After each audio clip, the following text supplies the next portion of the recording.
All right, I am going to go through the cell organelle notes with you. I think this works. You've already been introduced to the cell organelle campaign. You've been assigned an organelle and you're done your research. I wanted to give you some video notes on all the different organelles that we are going to encounter and then talk about the endomembrane system and a bunch of different proteins that are involved in the cell. So I'm going to kind of just zoom through this, but you have the ability to pause and rewind as we go along. So here we go. We are aware of the majority of these organelles already, right? These are usually things that we remember the most from our biologies in the past. But for our purposes, we know we are going to dive deeper into figuring out how everything works in advanced biology, but really how do these organelles function and what is it that they really do and how are they intertwined with each other? So the nucleus we've always called as the control center of the cell. It houses the genetic material for the cell. So therefore it can dictate all of the different themes for biology. It can help maintain homeostasis. It can help transport things in and out of the cell. It's going to dictate when and how much of the cell will reproduce, etc.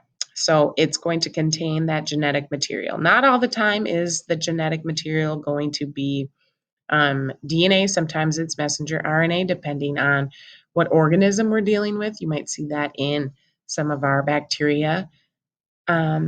But either way, that's where our genetic material is. It's going to have a double membrane. So it has a nuclear envelope that will protect it.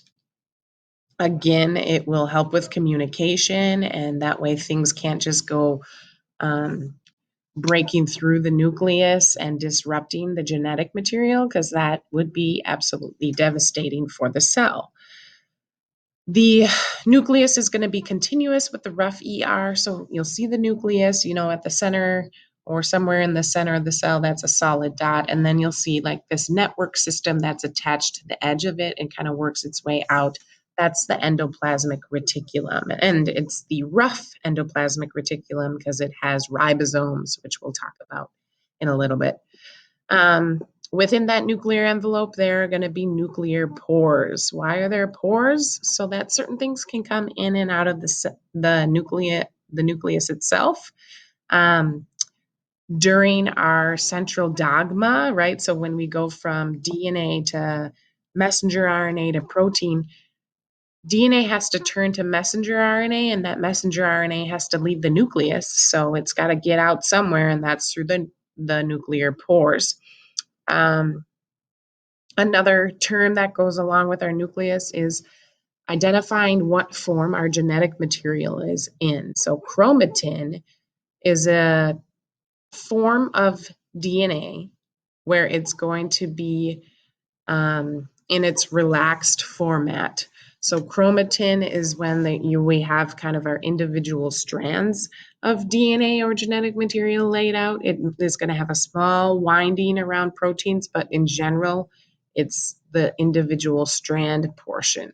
Once that genetic material starts to condense on top of each other and all with those proteins, that's when we start to get our chromosomes that start to take the shape of X's, right? That we might be more comfortable with. So chromatin is relaxed. Chromosomes are condensed and coiled DNA. And then last but not least, what the heck is the difference between a nucleolus and a nucleus, right? We know they both are going to have nuclei in them. That's referring to the nucleic acids and the genetic material that they're housing. But the nucleolus is going to be actually kind of the active genetic material for that cell, right? We have skin cells, we have liver cells, we have brain cells, right? But there's going to be different active genes for each type of cell, and the active genes or the active genetic material is in the nucleolus. So that's kind of like the center pinpoint of the nucleus. Here's that view of all of our terms there. So here's our nucleus. We can see its double membrane system as we look closer. We see the rough ER is attached to it in that networking system. In the center here, that solid dot is the nucleolus with the active genes. If I go down here, this is my chromatin, my genetic material that's in strand form and slightly wound around some nucleosomes or proteins here. And then once it starts to condense and make the larger shapes, then that's the chromosome form of that. Okay, there's that in a nutshell. Next up are our ribosomes. Our ribosomes are going to be the site of protein synthesis, so where proteins are made. The ribosome is going to have two subunits to them, so it's going to have a large portion, a large globular protein to it, and it's going to have a small subunit or a small little protein. And in this little gap here in this line is where the messenger RNA is going to come and attach itself, and it'll be read, and our amino acid chain will start building off of this ribosomal area that eventually folds up into protein, right? So the ribosome is the site of where proteins are made. Ribosomes are cool because they have their own genetic material. So they have rRNA, ribosomal RNA. And like I said, they're also made of proteins. Yes, they make proteins, and they are made up of proteins too. There are two types of ribosomes that we'll find. So we can see ribosomes free floating in the cytosol or in the cytoplasm. So anytime you see dots like all over the place in the cell, those are our free ribosomes. So proteins can be made everywhere. And then we know that there are some bound ribosomes on the rough ER, so where the ribosomes are attached to the endoplasmic reticulum. And those are going to be specific for proteins that need to be exported outside of the cell.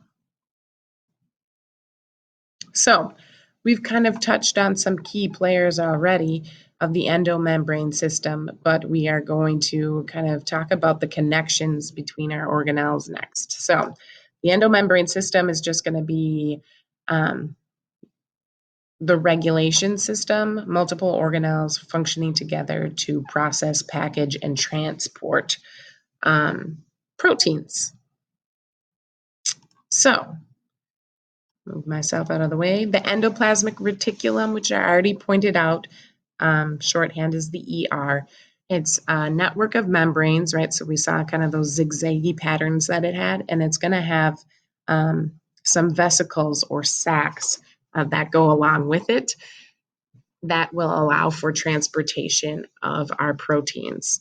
So there's two versions. There's the rough ER, like we've already seen, where the ribosomes are specifically attached to their surface, and the rough ER is directly connected to the nucleus.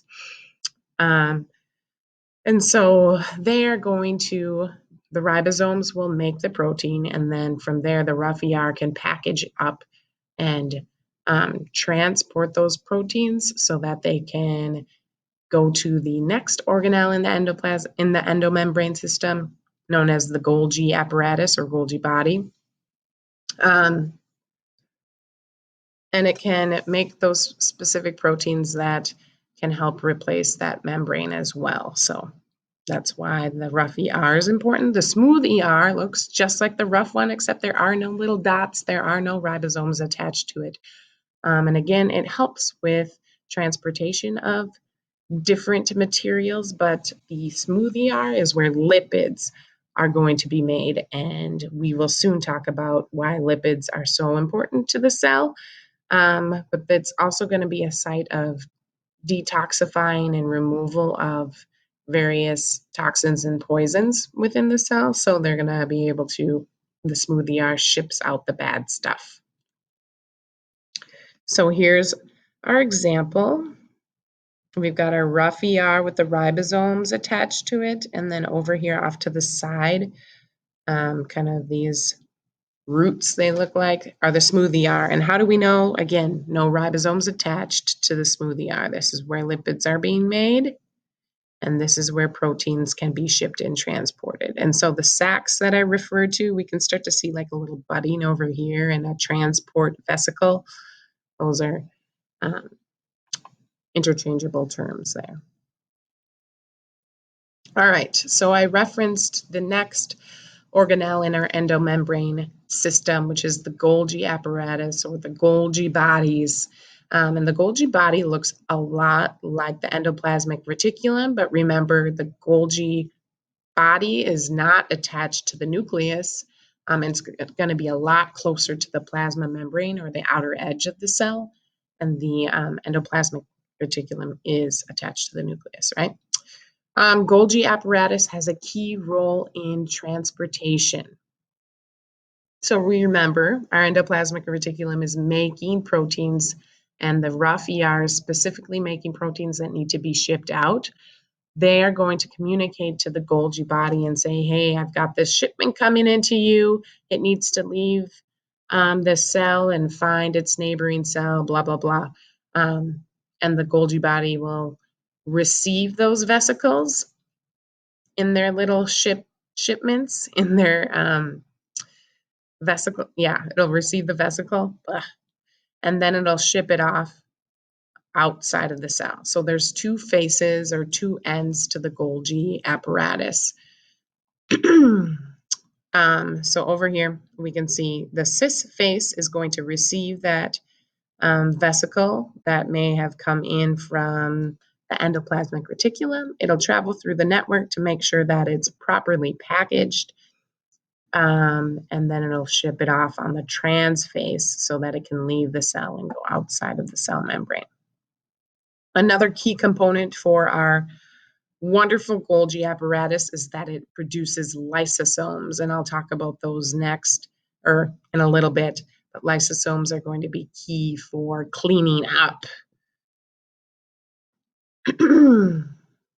All right, here they are, our lysosomes.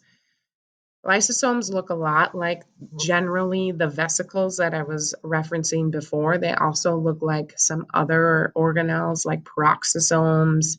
And so we want to be able to decipher when we have a lysosome versus a vesicle in general.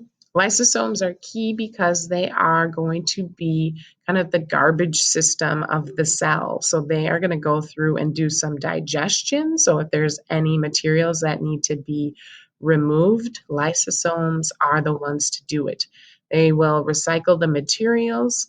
So if things need to be, detoxified, lysosomes can do that, and then they can return back whatever the original material was back to their location. And then they're also key players for programmed cell death, which is known as apoptosis. So eventually cells will die off, or if there's something wrong with the cell, it's going to go through program controlled cell death or apoptosis. And the lysosomes will come on in with their enzymes or their proteins that speed up the process of breaking down things. And they're called hydrolytic. So they use water to split it in half. And they'll go through and just kill off whatever is in there.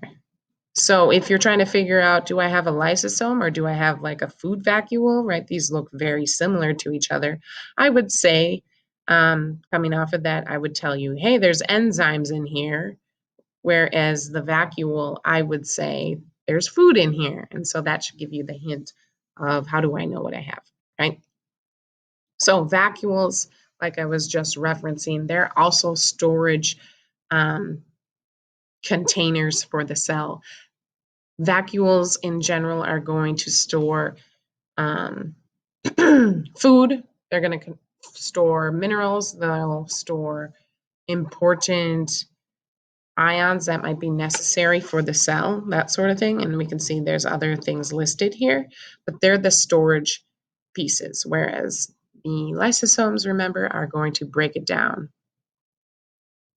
and destroy things. We'll go with that.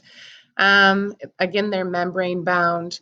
There are different types. So there is food vacuoles, contractile vacuoles, central vacuoles, but in general, they're all going to store something.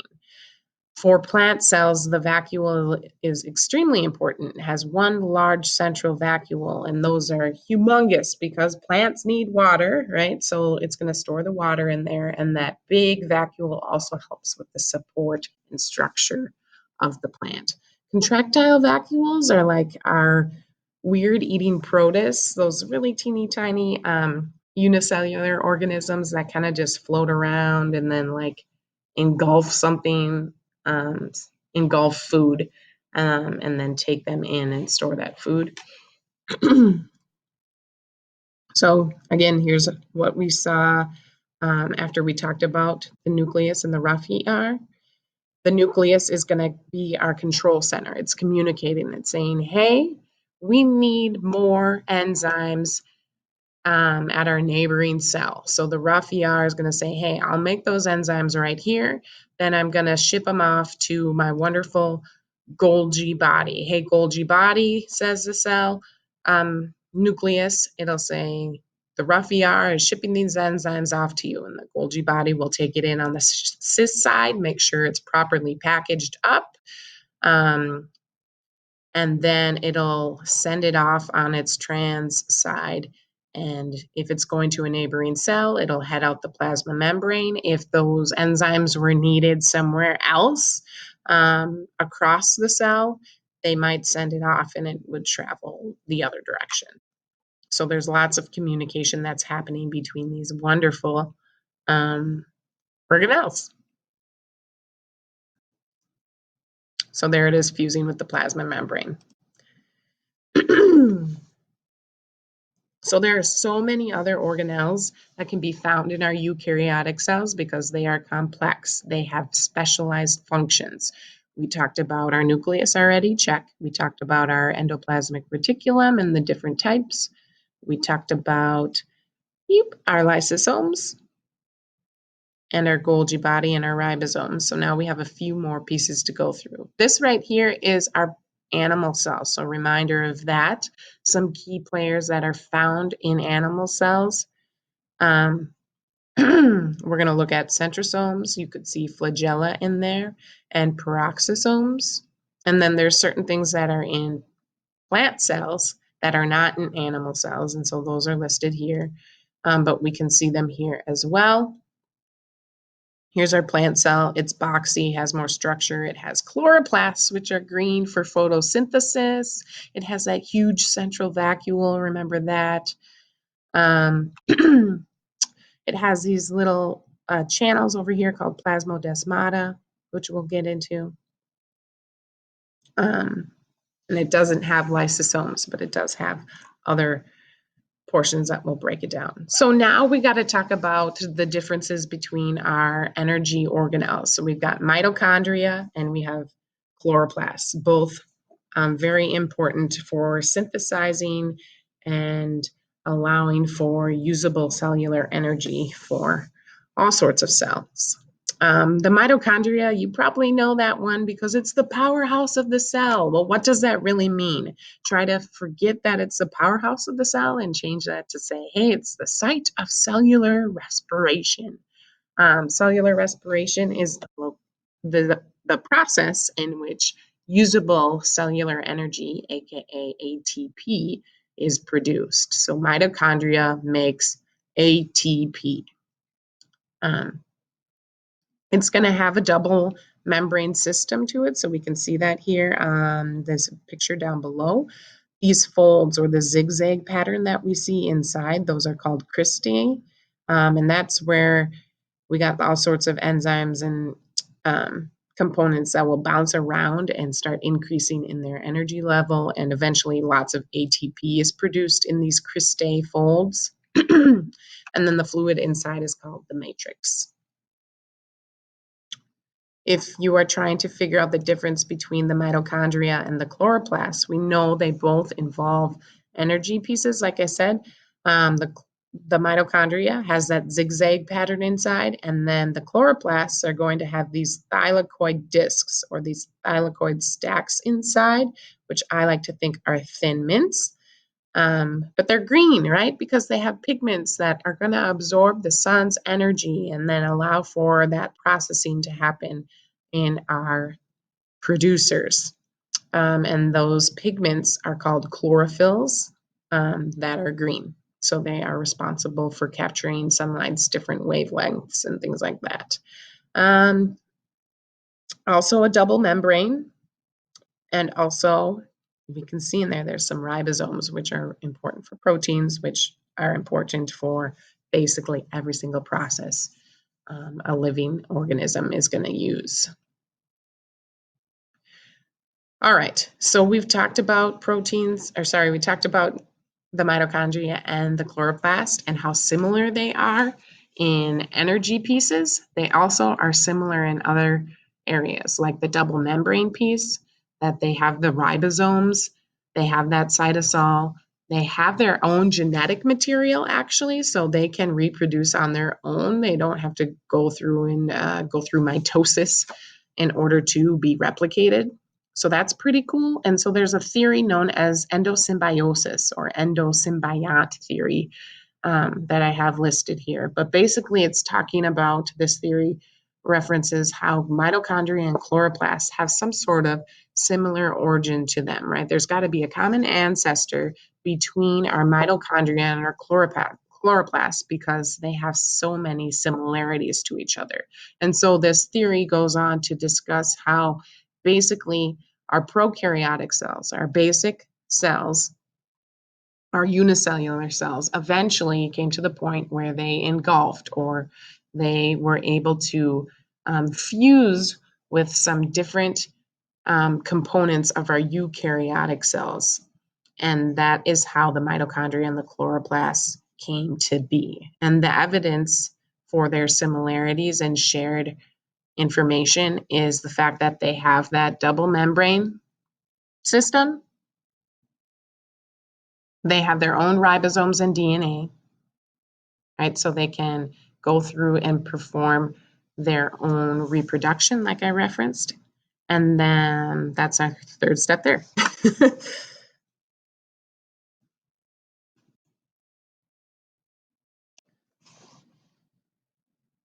All right, our next organelle on our list here are the peroxisomes.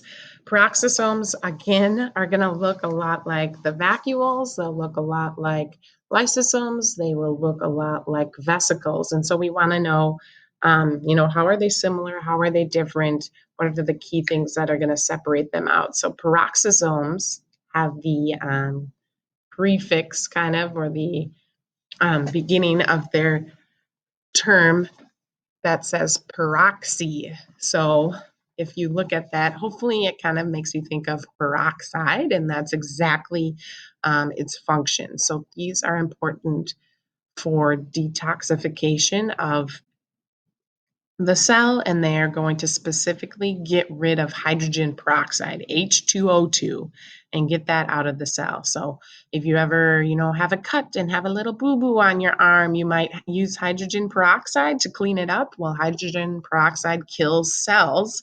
And so if there's a high concentration of that, that's extremely dangerous for that organism, right? So we want to be able to get that out of there, and that's what the peroxisome does.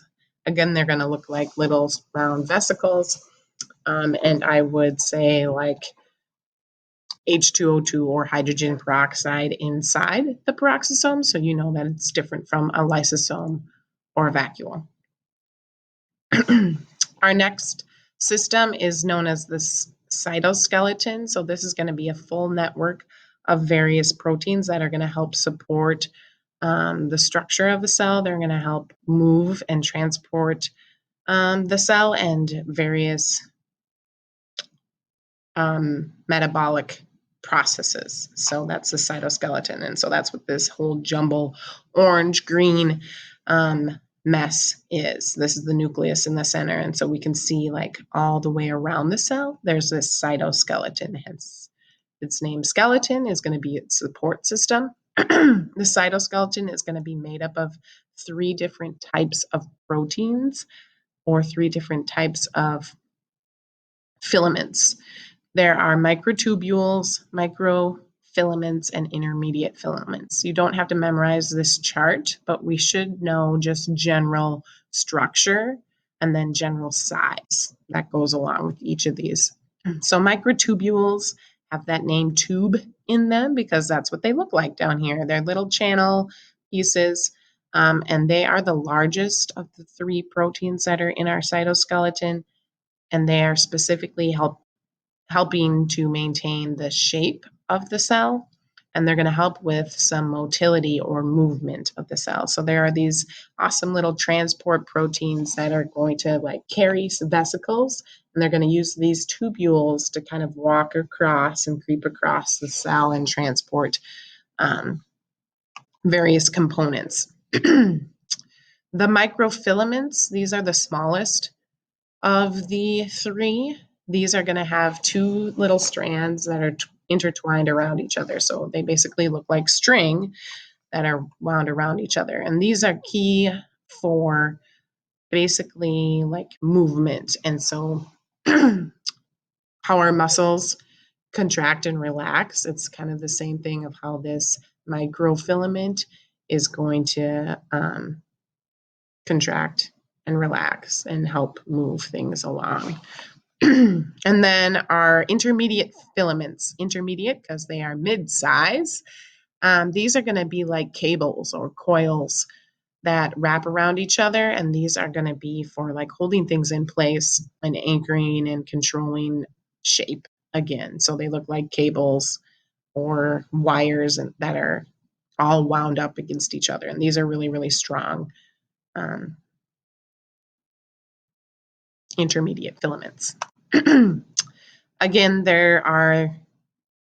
this is in our slides, so you can see that. Again, just know their general size and what they look like. We'll eventually talk about all different processes and connect them in there. Our next organelle are known as the centrosomes. Centrosomes are going to be locations where microtubules, like we just talked about, those tubular proteins are going to grow. And so the centrosomes are just kind of like a general region where it happens. So it is kind of like a centrosome cloud where it happens. And then the centrioles might be actual structures that you can see within the centrosome. So you can kind of see like this faded yellow outline here. That would be the location of the centrosome. And then these spindly, fibery microtubules are the centrioles. And centrioles are only found in animal cells, which is kind of a key notation, but centrosomes are found for all our eukaryotic cells in organizing their genetic material. And that's that region. So there's another look at that there.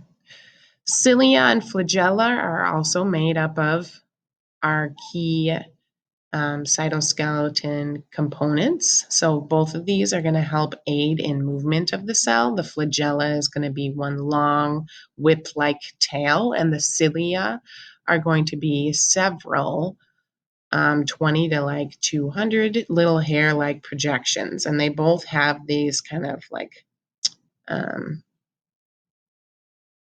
forget the word that I want to say for that, but they both have this network system to them where there's going to be 2 center filaments, and then there's going to be like 9 on the outside that go all the way around it and hold it into place. So, like I said, flagella is long. There could be like 1 to 3 flagella for each cell, and they're not necessarily present in all cells. Just be aware of that. And they're going to whip like a tail and help move cells through water. And then cilia are short, and they help with, again, movement, but just kind of minute movement. And like I said, they have this 9 to 2 pattern, and that's just like there's 2 center structures, and then there's 9 big filaments that have their like radial shape. That's what I was trying to remember, their radial shape to them.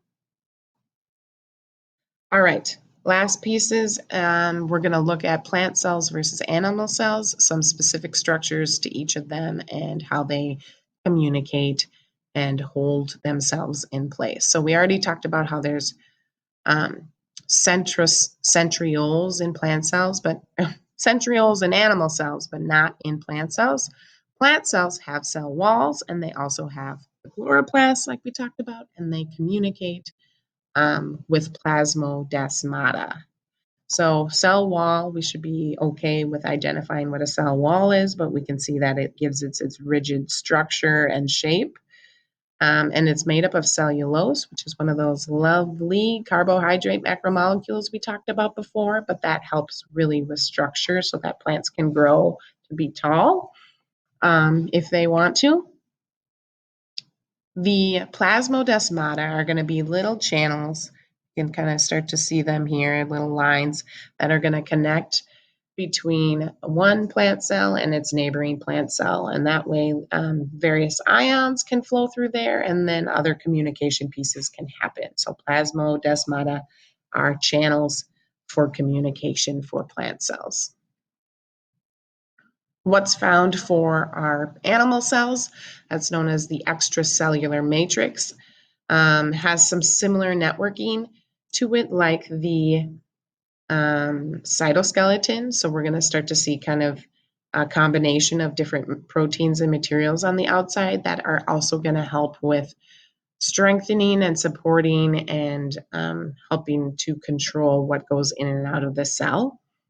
So we can see that there's some examples like collagen, right? Why do we need Botox, or why do people get Botox? So that their skin can be re-strengthened and they have their, going back to their youth. So that's these protein networks. And as we get older, they start to disappear or break down. So that's why Botox will come back through and help boost the collagen. Anyway, that's what the extracellular matrix looks like for animal cells on the outside of the plasma membrane supporting the cell. I talked about plasmodesmata. Those are junctions between plant cells. There are 3 junctions that go between animal cells that are similar to that, but they each have their own important factors. So there are tight junctions, which are these chains up top here, and that's going to span across 2 cells, and it's going to form this very, very tight seal so that water can't even pass through it. So they'll be sealed with tight junctions. Then these rivets or little projections kind of like lock the 2 neighboring cells together. Those are known as desmosomes. So they really push pins that go through and hold them into place. And then the last are the gap junctions, and these are most analogous with the plasmodesmata that we saw, because these are also channels. They're going to be like tubes that connect neighboring cells so that ions can pass through and other signals can pass through. So we got our tight junctions, our desmosomes, and then our gap junctions. Another breakdown of what we're looking at. So if you know that there's a chloroplast in the cell that you're looking at, we should say, hey, that's a plant cell. If we see that there's a flagella or one whip-like tail attached to a cell, we'd say that's an animal cell.